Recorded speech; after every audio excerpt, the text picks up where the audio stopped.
जुन्या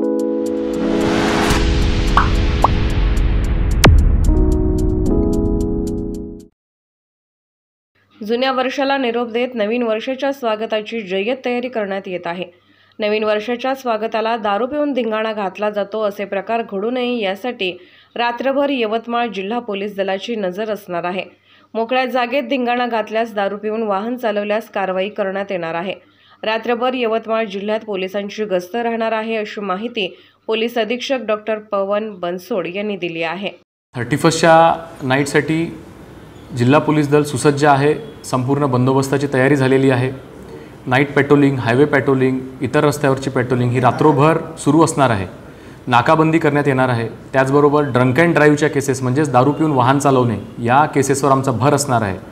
त्याचबरोबर विविध ठिकाणी हॉटेल आणि ढाबे इथं सुद्धा आमचा बंदोबस्त असणार आहे। इथं सुद्धा चेकिंग केली जाणार आहे।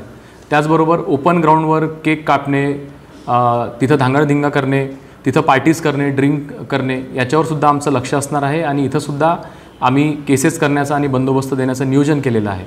आपल्या मार्फतीने 31ची नाईट ही शांततेत करण्याचे आव्हान सुद्धा जिल्हा पोलीस दलामार्फत करण्यात येत आहे।